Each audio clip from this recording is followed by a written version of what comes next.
He's angry about mortgages. It's Angry Mortgage. He's swearing.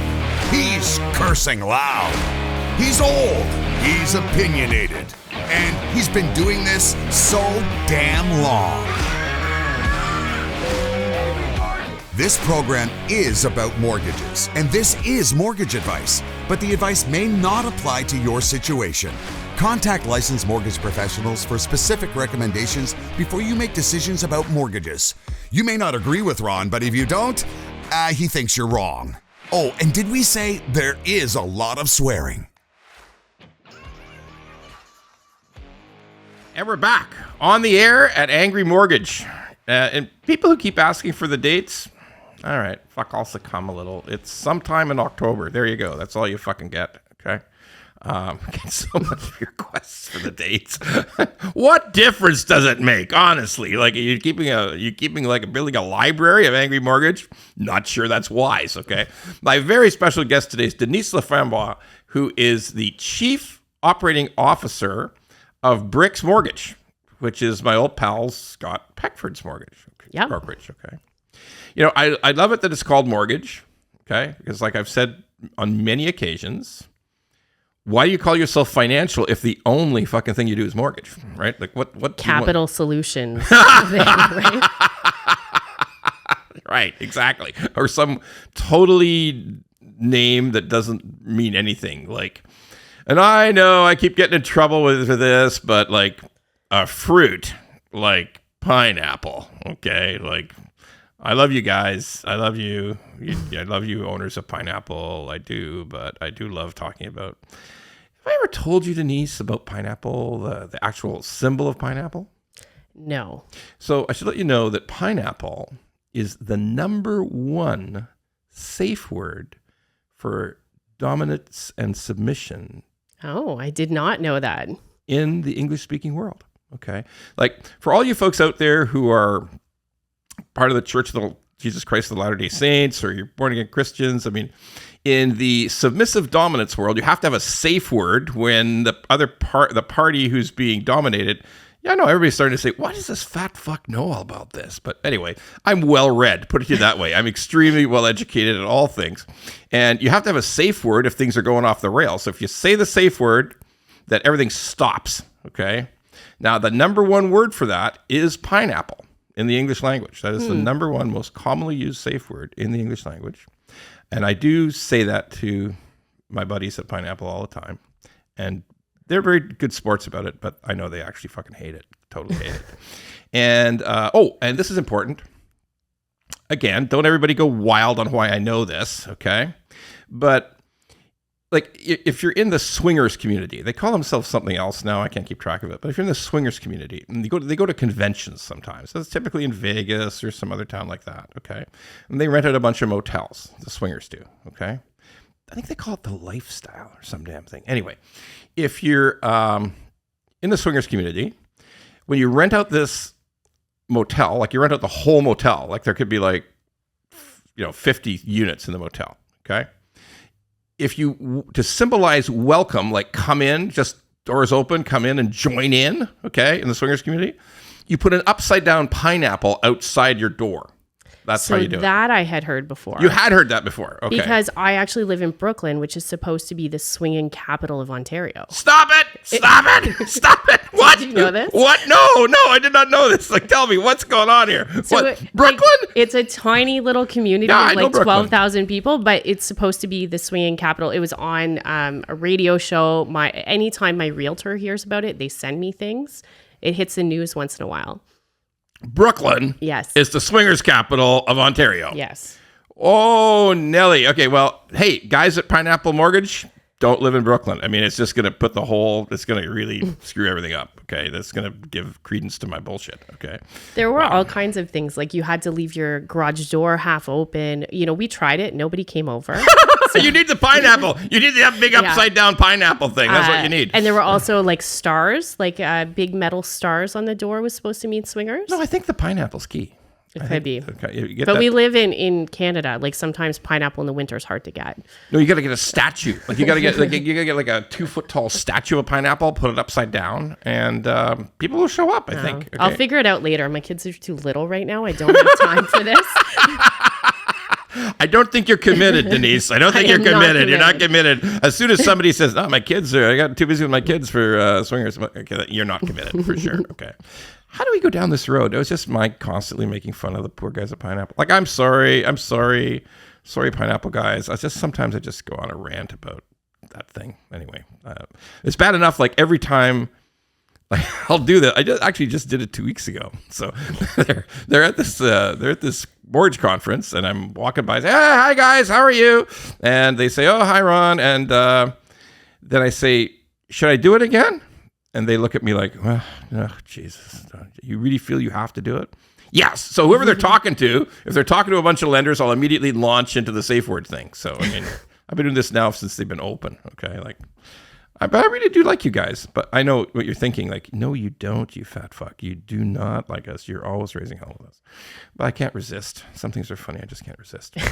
Anyway, I'm a special guest. Denise is here today because we're going to talk about an interesting subject. Now, this is Mortgage Brokerage Insiders.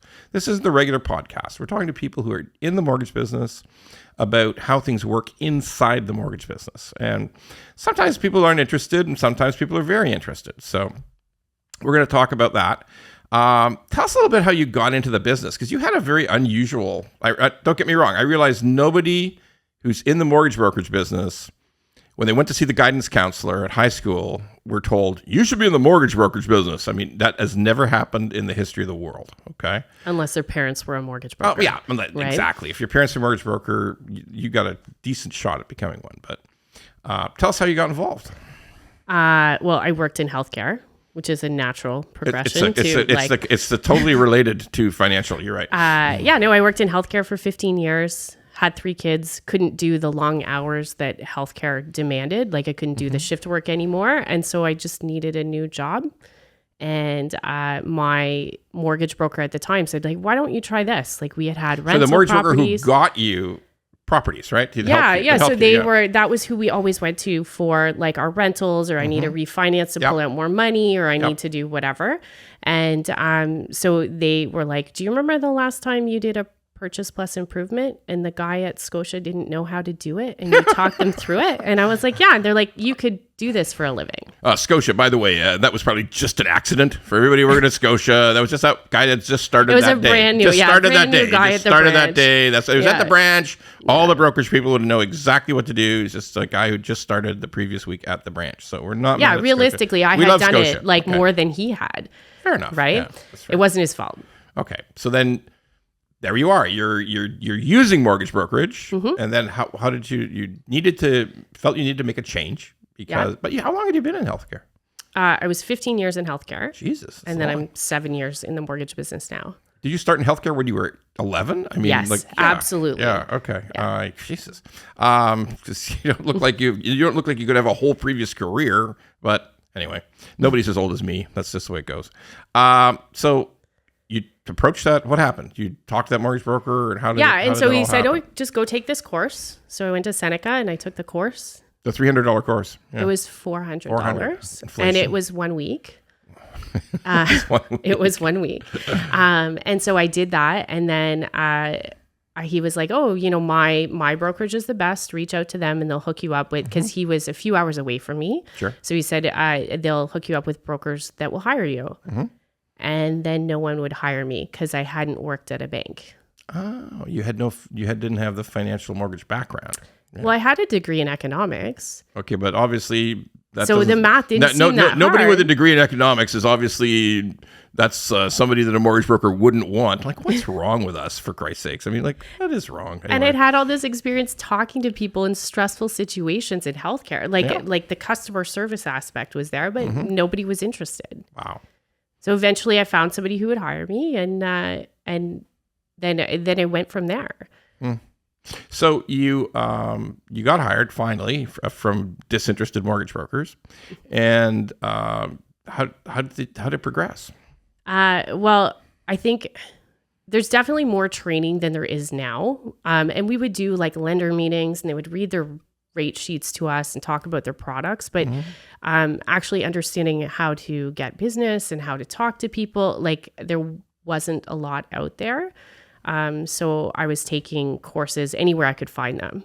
Sorry, right? so you realized you needed training, and you started to spend money on it yourself to get it. I spent thousands of dollars. Thousands of dollars. Okay. Right? Like, I mean, the initial investment to get into mortgages was $400. Yeah, no, right? it's like let's count it up what it really is. So it's $400 plus your E&O, right? E&O, and maybe like marketing fees or whatever, depending on where you are. Sure. Okay, so that maybe E&O is $250, $300. Yeah, but like my X-ray license was like $2,000. Oh, right. Okay. So And that was an employee job. Like Right. it wasn't a commission job where I got to choose. Like that, it cost me that much just to be able to do my job. Yeah, that's for an X-ray tech, right? Yeah. And that's not every year. You pay it once, right? Every year to Every year? Yeah, our association dues, and then your Canadian association dues. Yeah, it was a lot. Jesus, how little do I know? Okay, I didn't even know. I thought X-ray techs were just employees at a hospital. That's it. You are, but you need to be licensed. Oh, you have to be licensed, and therefore there is an association, and there's fees. Yep. So I guess I'm guessing, but I guess there's probably continuing education, right? You have to take the courses and Yeah, stuff? and you have to, like your CPR first aid. Like there's extra things, like all the extras are usually included with your job. Well, listen to that, folks. Isn't that amazing? Like to help people, to assist and recommend possibly the most important financial decision in a homeowner's life, certainly the huge bucks. That's $400, and to take X-rays is $2,000 a year. Okay, I mean, there's something a little odd there, right? And like now it's a university course, right? Oh my God. So you're going to school for 4 or 5 years. Jeez, wow.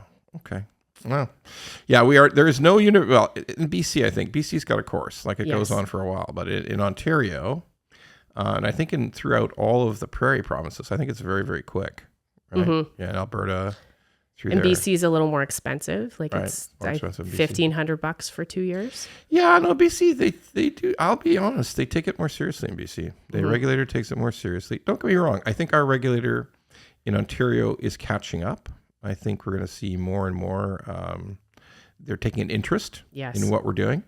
And I think I know some of the people at the regulator, FSRA, and they want to do good. They want things to be better. They want more accountability from mortgage brokers. But I think it just takes time. It's like everything else. It just takes time.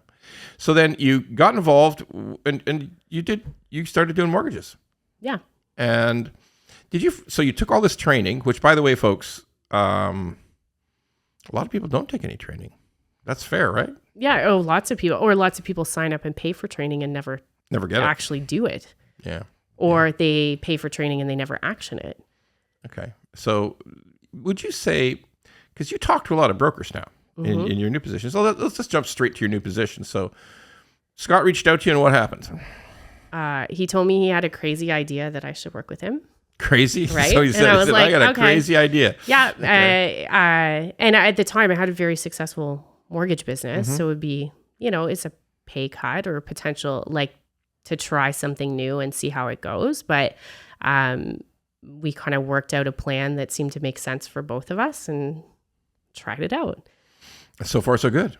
So far, so good. So you had, I'm not stealing anything from Scott. Scott's very transparent about everything they do, and so is Denise. So how much business in August was it? 141 million. Now, I got to tell you something, folks. BRX, and I'm going to keep calling it BRX because... Sure. BRX, BRX, whatever you want. Oh, God. Okay. I like BRX. I'll be honest with you. I think that's easy to remember. So... what people should understand is that BRX is a completely independent operation. It is unaffiliated with anybody. There's no affiliation to any other mortgage franchise operation, mortgage network, no nothing. You are 100% on your own. Yeah. Okay?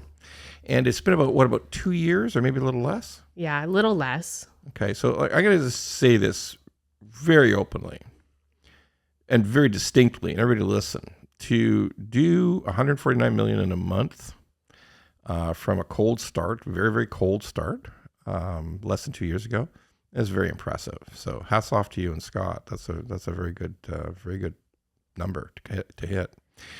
Because Tell us about the other kind of unique thing that BRX does, where you concentrate on bringing people aboard. Yeah. So one of the trainings I had done was through Scott, right? He used to have a company, 10 loans a month, right. And I would take a bunch of courses there. Eventually I worked there as a coach. So I've been training mortgage brokers for 4 years.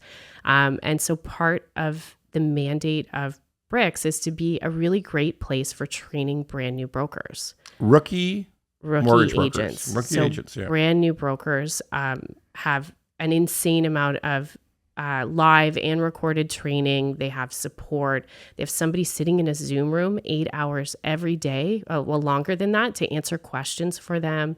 They have somebody to submit their files, to check everything and double check it for them. Something that totally didn't exist when I started in the mortgage industry. Because the truth is, Scott was deeply, deeply involved in training and coaching for almost a decade before he ever... Because every time I listen to Scott's... I do listen to his podcast still. Every time he starts, he says, I told everybody I'd never open a mortgage brokerage. That's how he starts. He says, I was never going to open a mortgage brokerage. Here we are. Okay. And when he told me he was opening a brokerage to train rookie agents, and I had been, an agent by myself with staff, and anytime I tried to bring somebody on, I was like, oh, why am I spending so much time doing this? So I told him he was fucking stupid. And here we are now. Here we are. Right? Here we are. Then, moving forward, it's like I married Scott Peckford and we had 200 kids. Hold it. Work wife. Okay. Work husband. We're going from Brooklyn, swingers capital of Canada, married to Scott now, sister wives. I mean, anyway, the reality is that you're right. Mm-hmm. Recruiting brand new people to the mortgage business who have no mortgage experience is really, really, really hard. It's really hard. Okay. And supporting them, as a busy mortgage broker, even if I wanted to train my best friend, if they had questions all the time, I wasn't available for them. Yeah. So here's an honesty moment. The reality, unfortunately, is for some mortgage brokerages who recruit rookies, it's kind of a scam. Not BRX at all. BRX is obviously phenomenally well suited to bring on rookie agents because of the massive... I think Scott's got a library of tapes, you can, a podcast you can listen to, and he's got an indexed question. And so if you wanted to ask any question about anything... Have an AI, Janet. Yeah, exactly. Answers every sales question for you. Every sales question, right with a quote, a direct quote, and even examples, okay? It's really in depth. But unfortunately, some brokerages who reach out to recruit rookies, they just monetize rookies. They just say, okay, so you're going to have to pay this much for a license, and you're going to have to pay this much for us to train you. So you're going to pay $2,000 to us to train you. Mm-hmm. And then you got to pay $500 a month as a desk fee. And the training is virtually non-existent. It's just listening to a couple of lenders for a couple of 2-hour meetings. Yeah. And you have to pay the $500 whether you do a deal or not, whether you ever do a mortgage, right? Well, and there's a lot of shops who it's they'll help you build a database, but they'll keep it after. They own your customers. Yeah, they try to just hold us. So it's I'm not, and don't get me wrong, there's a lot of great mortgage brokerages, and you people who run great mortgage brokerages, you know who you are. There's a ton of fair people. But there's also a bunch of people out there, you know who you are too, you rat bastards, okay, who are just taking advantage of people. I know you pretend, oh no, I don't take advantage of people. You know what? If they do really well, they do really well. And yeah, but you don't design it for them to do really well. I mean, you wouldn't be charging $2,000 up front for training, and your split's terrible, the way, it's like a commission split, like a lot of things in commission.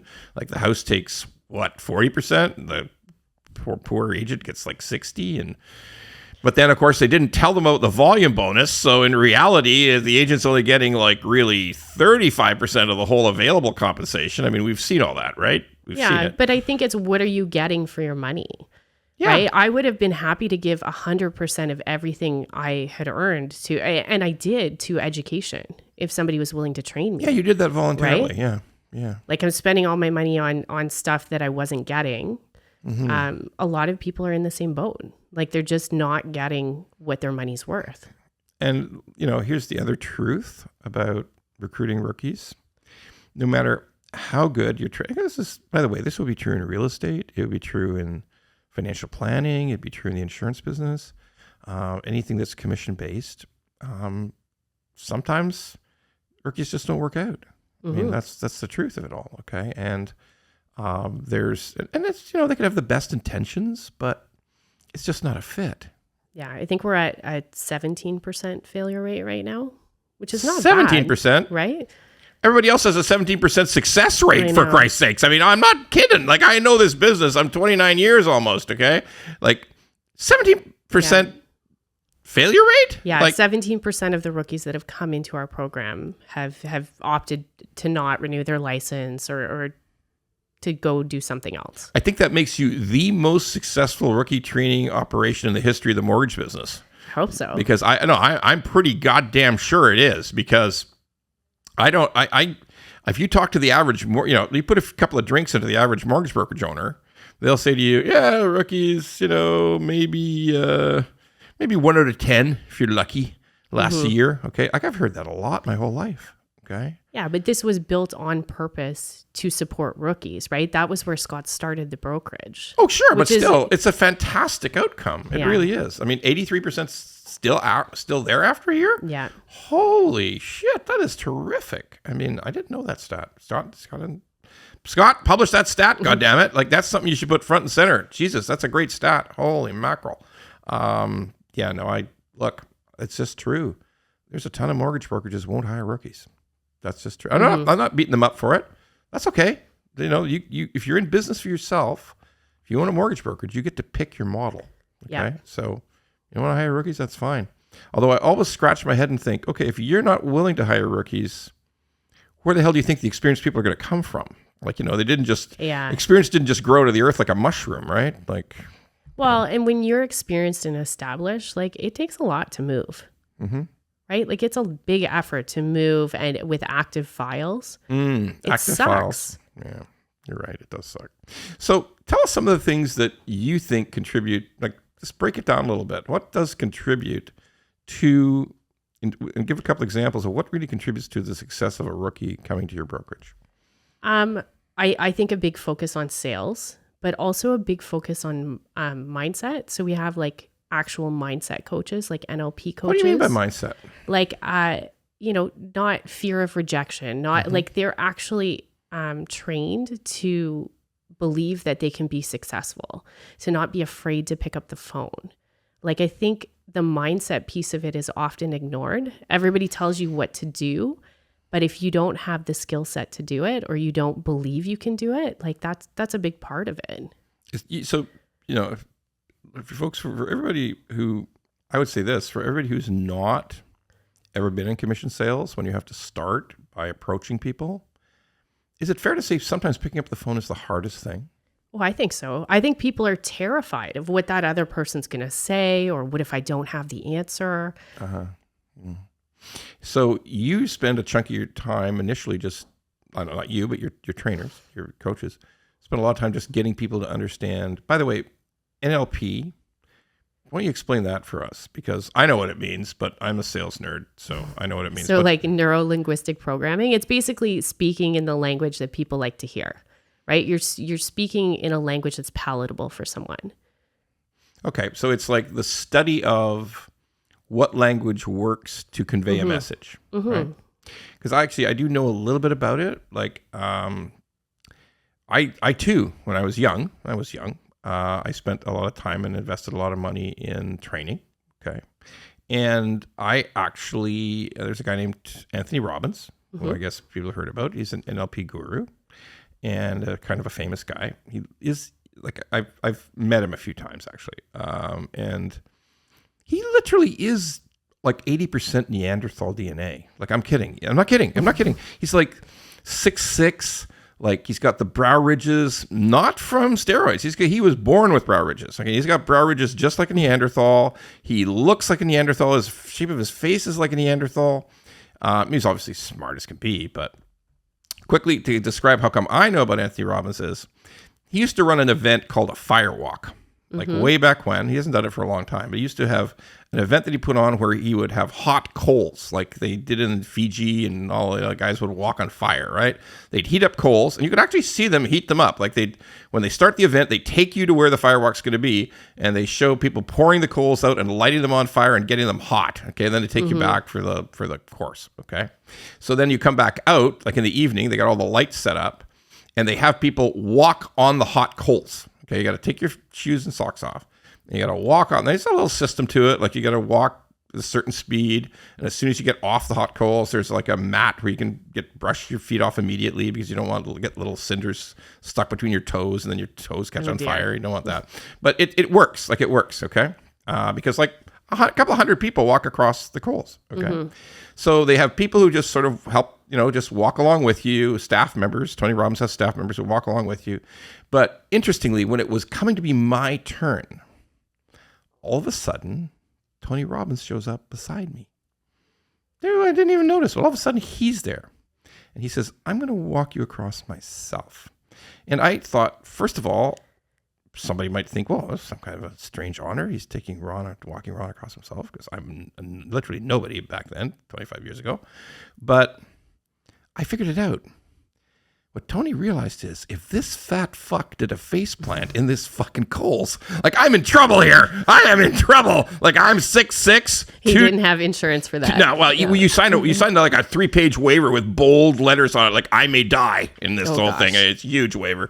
But still, he's like, I don't want this event to end with this fat fuck doing a face plant in these coals. So I'm 6'6", maybe 280. I'm strong as a bull. Like, if he starts to tip over, I can grab the fucker, okay, and save him, and we'll figure it out. So that I realized it wasn't because he liked Ron, who he didn't know from a hole in the ground.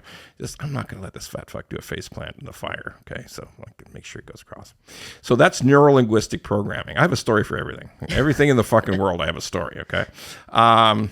So that's neuro-linguistic programming. And by the way, it works in every walk of life. And but particularly you have to have it in sales, because if you're communicating with people, you have to understand. You have to develop a way for them to understand what you're saying. So you work on attitude and you work on sales technique. Is that fair? Yeah, scripting, like a lot of sales coaching, just giving them tools to be successful. Like, and then the background information, as well as like those people that are sitting in a Zoom room answering their calls every day. Like, you can go in anytime from 10 a.m. till 7 p.m. and just ask a question. So describe that. So this is a Zoom room with mortgage experts in it. Mortgage experts. Okay. So mortgage experts, coaches, people who have deep mortgage understanding, right? Technical understanding. Yes. Okay. So the rookie calls in and say, what would be like how would a question go? Like, give an example. All kinds of things, right? Maybe they're brand new and they're going, okay, well, what rate should I tell this client? Well, figuring out, okay, like, what does your application look like?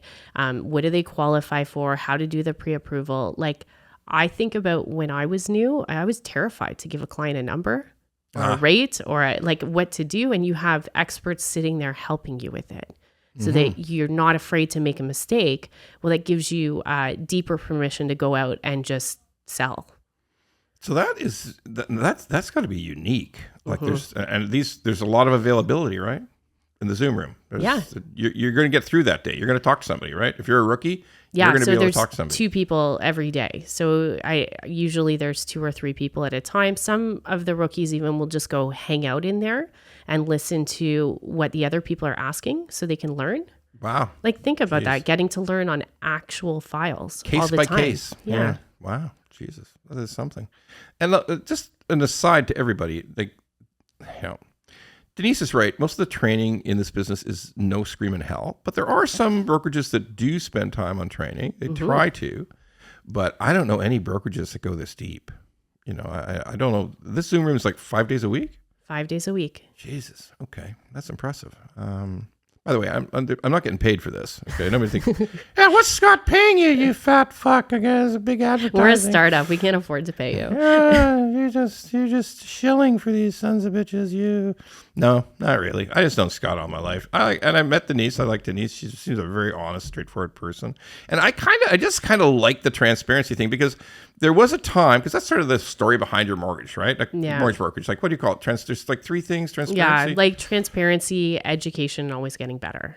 Yeah. So that and folks, if there was ever a business where there was no fucking transparency, it's the mortgage brokerage business. Okay. Like I remember when I started in the business, it was like very, very secretive. Like you'd sign this contract, they'd shove a contract in front of you and you'd sign it and they'd say, oh, should I take this to my lawyer? No, you don't take this to their lawyer. Yeah, just here. Hey, you got to start, right? You need to start. You know me. Yeah. I know you. Here, sign here. Okay. Like, holy fuck, was that contract was like half of it was illegal.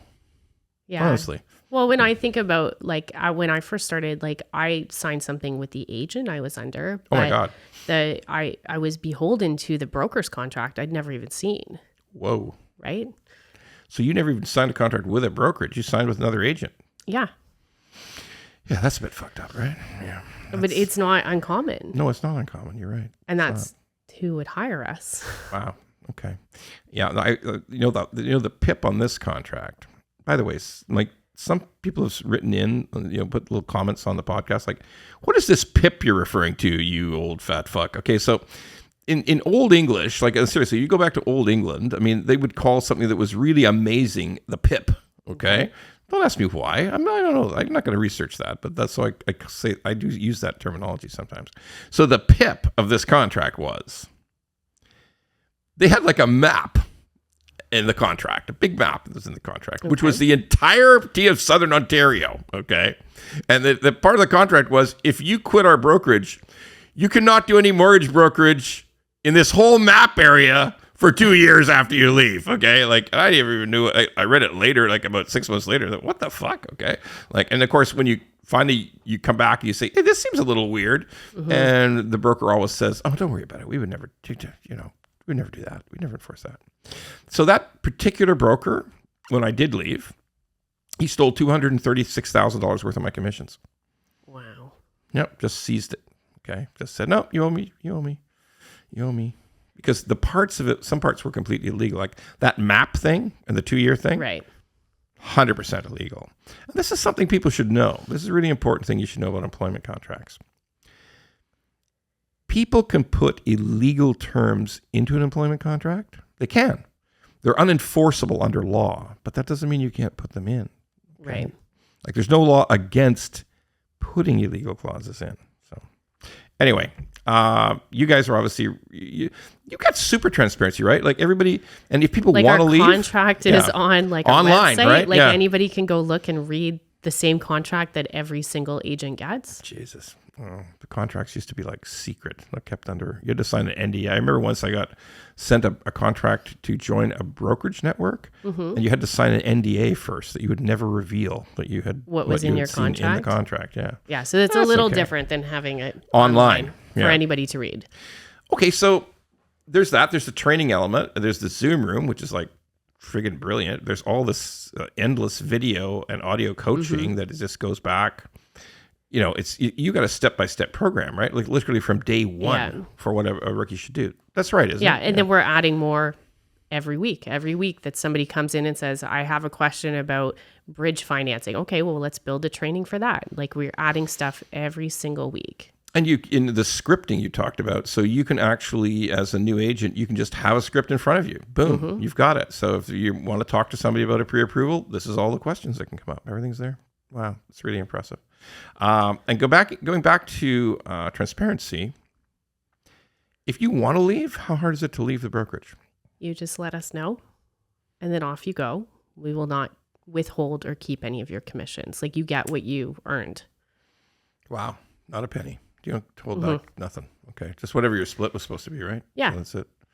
No, and clients, does the agent own their clients? They own their own clients. We encourage them to, connect with their own clients. Like we don't, we have to retain the records we have to retain, but we're not going to. That's FSRA, yeah. But we're not going to call their clients and offer them mortgages in 2 years or 3 years when they're up for renewal. Like we do not contact their clients. Jesus. Okay.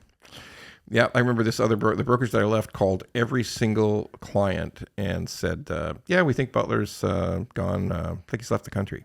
Okay, like he's out of the business. He's finished." Yeah, of course, never worked. Didn't work out. I mean, in the end, they are karma's a bitch. I mean, they have ended up to be a mortgage brokerage the size of my thumb, and right. we're Butler Mortgage, but it always works out that way. I really believe that too. Like if people can try to do evil to you, but normally you recover. You always recover. Yeah. Yeah. When I think about any time that you're like, oh, this is the worst thing ever, usually it ends up being the best. Well, I'm not sure about that, right? but it's never as bad as it seems at the time, right? Yeah. That's true. Okay, so what's the future for BRX? What's the plans? What's the growth strategy? So we're currently in 3 provinces, and then we are. Which provinces? So Ontario, Alberta, and BC right now. Same provinces we're at. Yeah, and then we have a couple more coming online very soon. Okay. Hoping to be everywhere except Quebec as fast as we can be. Now, I'm the same. I mean, we're unfortunately we may someday open in Manitoba and Saskatchewan, and we may open in someday in Nova Scotia, although we haven't yet. But I'm gonna say this so honestly, and everybody who's we have some viewers and listeners in Quebec. I'm gonna say this so honestly. I love Quebec. I lived in Montreal for a year and a half. Okay, and I love Quebec. I love the Québécois. I love the food, obviously. I love food, but I really, really love the food in Quebec. And I love the culture. I love the fact that it's a culture of people who value art in a real way, in a serious, real way. Okay. But I'm not getting licensed in Quebec. I mean, it's too much. It's just a lot. It's a ton. Okay. Yeah. So, but I'll still keep visiting. I'm looking forward to, I think in next year, I think the MPC meeting is in Montreal. Yes. I'm hoping it is. And I will love going back if I'm alive, because I'm old, okay, and fat. But if I just love Montreal. I think it's the greatest. So that's a big expansion. That in itself, do you work on some of those provincial things? Yeah, well, and I've because I get my licensing as well, so right. that they can operate the deal hub under my name and Sure. things like that. And because we're, I guess the other piece of the expansion is that we've gone beyond rookies now, right? So we're also accepting other types of brokers, like people with experience, and we aim to be a really good home for those people as well. We still provide some training and support for them. But we try to be somebody who's really transparent about commission. And we have something called revenue share, which is like the EXP model, right? So tell me about it. The idea is pretty simple. Like if somebody's there and they're good and they know other good people, why wouldn't we just give the kickback to the broker who brought them instead of hiring recruiters? Let's not call it kickback. Let's call it the sharing of revenue. Okay, revenue share, right? But that's what it is. Right? It's like instead of hiring people who are salespeople, we're just putting more money back in the broker's pocket. Oh, you mean instead of hiring people just to go out and find agents and pay them a commission, why not just sort of family and friends and stuff? Yeah, that makes a lot of sense. Right. Okay. Good people know good people. Yeah.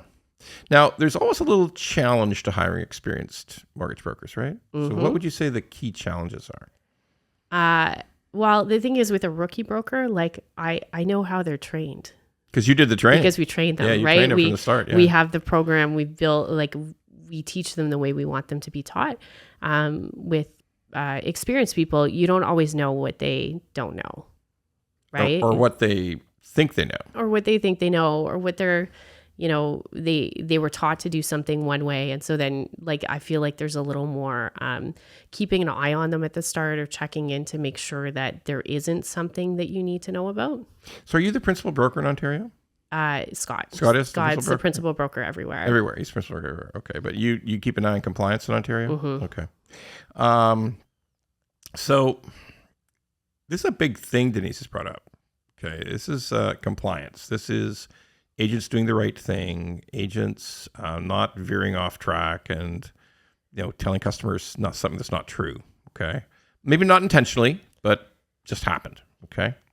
And not filling out the paperwork correctly. We've got elaborate disclosure we have to do to show everybody what's going on with their mortgage. And sometimes that gets mixed up a little, right? Yeah, or just you weren't trained that way, right? We have a big material risk disclosure form that you can use to, in clear, plain language, written by a lawyer, but in clear, plain language, explain any risk to the client. Just check off the boxes that apply for that mortgage, right? If some people aren't using a form like that, they may not be intentionally withholding information from a client, but they maybe have not disclosed everything that could be a risk. And that's our operation has used the same kind of thing for gotta be 8-9 years now. Because it's important. Okay. It's necessary. It should not be that you just tell clients that everything's going to be unicorns and roses and rainbows. I mean, especially in this market. Right? We're in right now. It's not. You want to tell the client sometimes the price of the house goes down, and that could leave you in a precarious situation. Right. Okay? Sometimes they're not going to renew your mortgage if you're missing a bunch of mortgage payments. And sometimes the mortgage rate's going to go way, way fucking up. Okay. It could happen. It happens. And you might be in the risk of losing that house. Okay. You have to put all that in writing, as you say, in plain language. So it's easy for everybody to see. Instead of, and all kinds of other risks, like you could have a big penalty if you break your mortgage, right? And all those things. Yep. They got to be there. They got to be obvious. People got to read them, initial each box. Okay. And you know what? Some brokerages don't bother. We know this, right? Yeah. They just don't bother. Yeah. Because, and you know what? It's easy, right? I mean, if you do a pre-created form and have everybody just initial the boxes, it's not hard, is it? It's pretty simple. I feel like people are afraid of extra paperwork, and it actually does show the client how hard this job is. Yeah. Like what you have to know and what you have to be informed on, or the things that you've thought about when placing their mortgage that they don't even realize. Yeah, that's all true.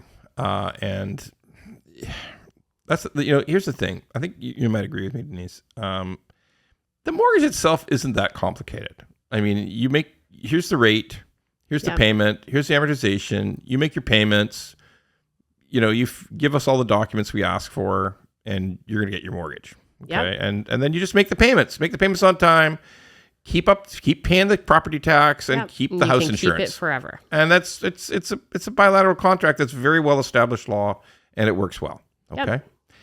But the getting the mortgage, the application process, sweet Jesus, that can be wild, right? Or the getting the pre-approval, right? Giving you the right numbers to buy a house. Yeah, we'll talk about that for a second, because that's becoming really critical today.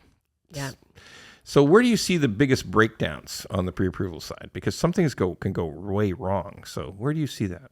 Well, there's simple things, right? You think a mortgage application is easy, but if you use the wrong property tax, or you didn't include a condo fee and now they're buying a condo, like simple little things can throw your numbers way off. And then you won't get the mortgage you thought you were going to get. Correct. Right? And there's things about income that can go haywire. Right?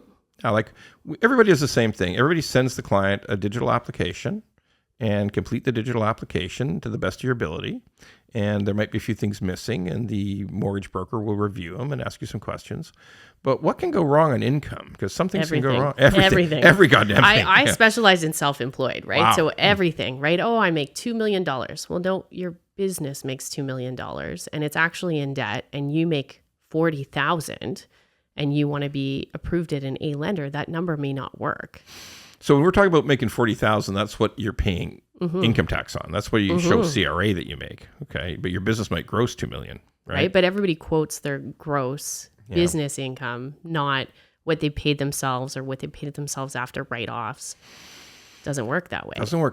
And the other great truth is that with a lot of people who are even just working for a company, like in a normal way, where they're getting source deduction of income tax and CPP and EI, sometimes they don't understand that even though they got a bonus for the last 5 years, it's got to be we got to use an average. We got to use a 2-year average. We can't just use whatever you think you're getting. But I got a huge bonus last year. Well, you got no bonus this year. Oh, and it's an average. Oh, and by the way, in the COVID year, like in 2021, you also got nothing. Okay, so we got a hell of a time trying to average this.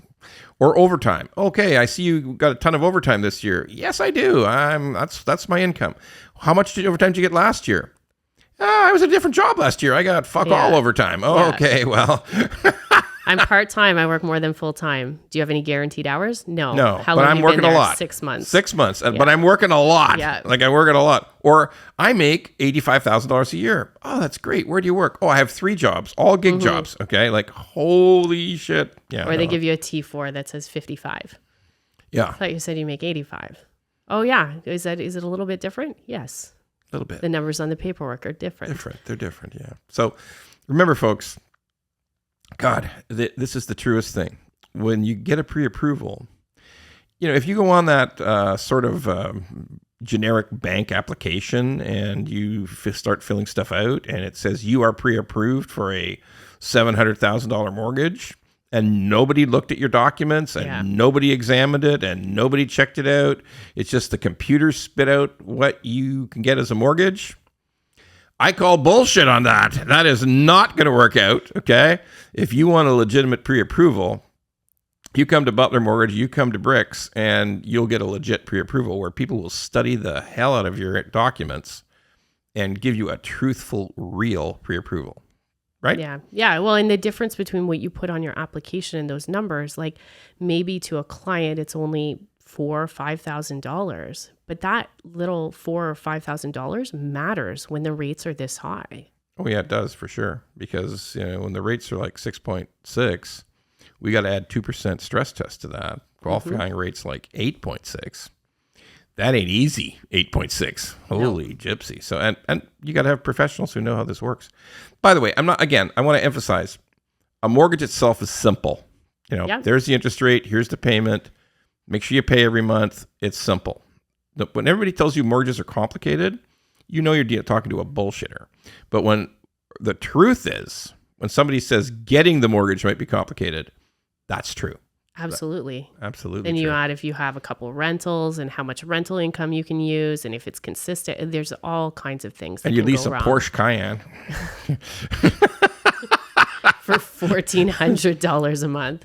Or, now let's be fair, or a really souped up F-150 like Club Cab, and that might be $1,400 a month too, right? Yeah, to be fair. Okay, it is. Yeah, it is. Okay.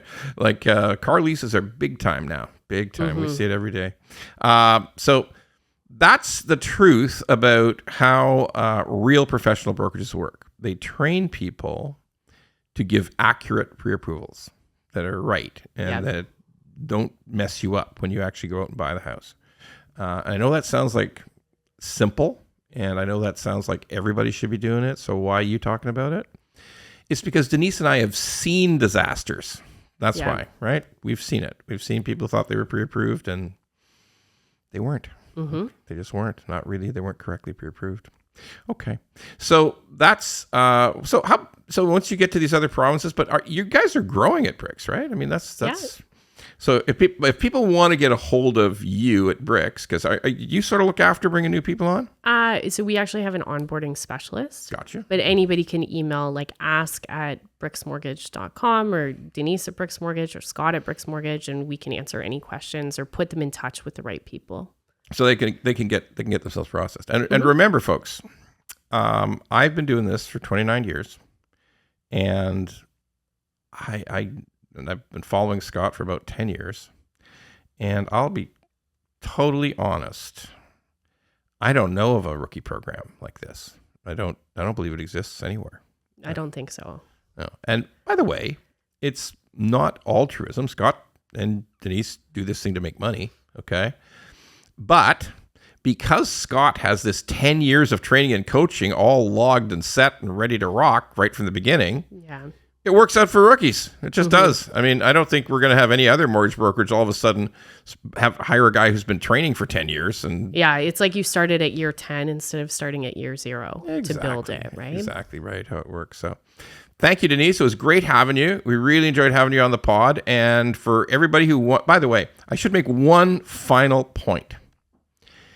This is a pure shit time to become a mortgage broker. I mean, let's just be clear on that. Like, this is the shittiest time you could ever dream of to become a mortgage broker, okay? The market is total crap. Hardly any houses are selling. In Alberta, okay. No problem in Alberta. But, like, BC, Ontario, lousy, okay? Prices are through the roof. Rates are through the roof. It's really bad. So be wary, but this is an important but.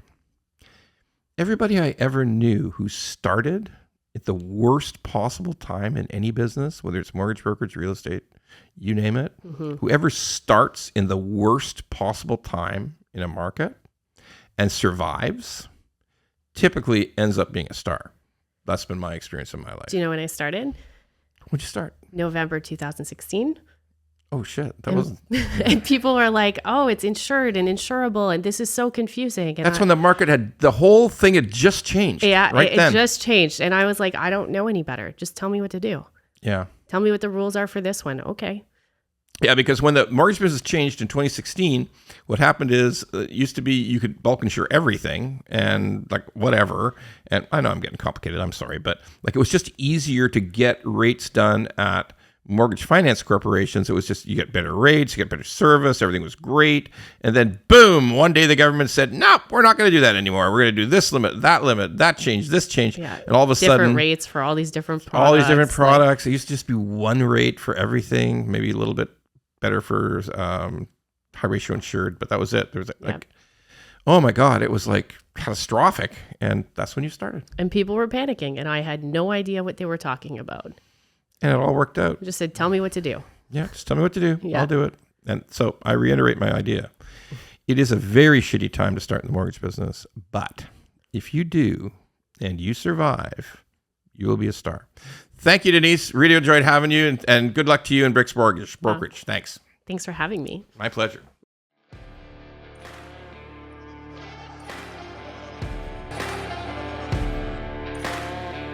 If you like the pod, well, don't just sit there. Go to YouTube, Apple, Spotify, and all the other ones and like the pod.